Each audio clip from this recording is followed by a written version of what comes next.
Next, on our Capitol Insight segment, as the spring legislative session nears its scheduled adjournment on May 31st, we hear from lawmakers on the progress toward passing a budget and other pending issues. Carol Spizzirri, we're here at the Illinois State Capitol, and some people may recognize you because you started Save a Life Foundation.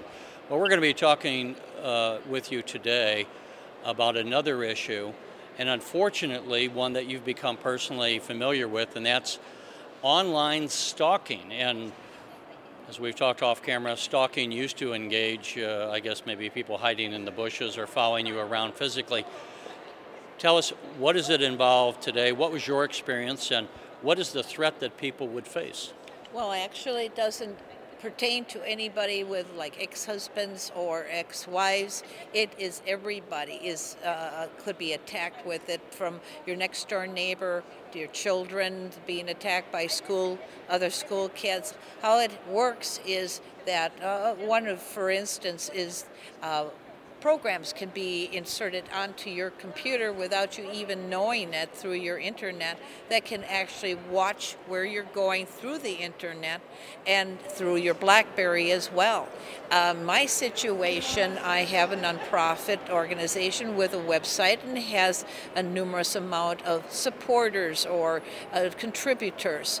And the person who came after our organization took all those names, researched who they were, who the owners were, who everybody was, and started making emails attacking our organization to the stakeholders, saying that we were bad.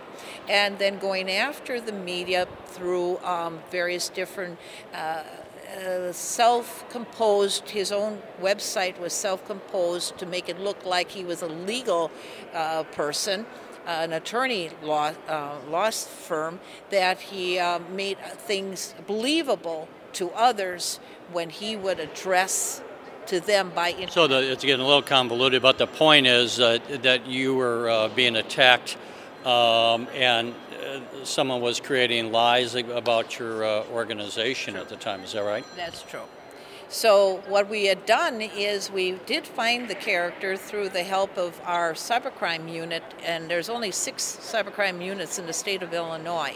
And we were fortunate to have one of those units in Schiller Park, and we were able to trace the footprint of where this person was and sue the individual, which took actually a year to find him, and found him in Georgia.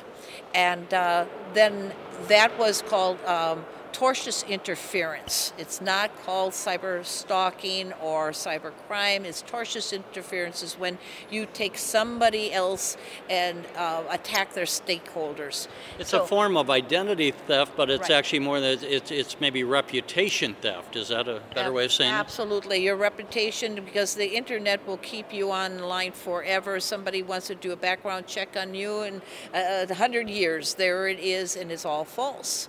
So I had basically gone to a situation where we had gone to a judge, and the judge said even if we won, I would be stalked the rest of my life because there just aren't enough laws. We had gone to the chief judge in Cook County as well, who also agreed, and numerous other people. Finally, I just said, that's enough. I'm not going to take this anymore, and came down to Springfield, talked to some of the legislators I've been working with over the years who know my reputation has been very clean, and they have experienced something similar. So between the legislators and the Lisa Manikin's office and Attorney Alvarez's office, also the Federal Trade Commission is going to be part of it.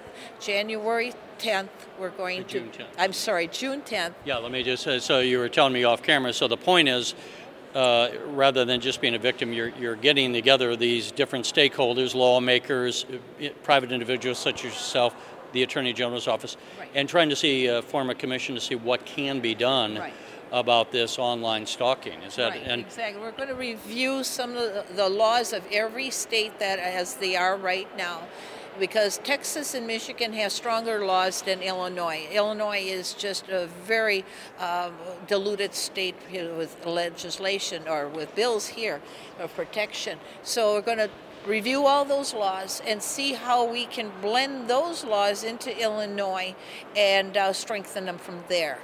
We have, the Illinois Channel has done some interviews before with people on how technology has changed the law or forced the law to have to address new threats. Sometimes technology obviously does a lot of good things, but it also unfortunately creates opportunities for new forms of crime, and then we have to create new laws to make these actions illegal. Is part of the problem basically right now that in Illinois some of the things that were done against you is part of the problem that there's no law against it? There's no law against it, and there's no accountability. These men and women, whoever are doing the stalking, are sitting in their home and usually are accessible. They're not able to attach them in any monetary way also. So you'll find lawyers who don't understand how to go after these people because there's nothing on record, being kind of laid back in trying to even sue because there's nothing there to sue for.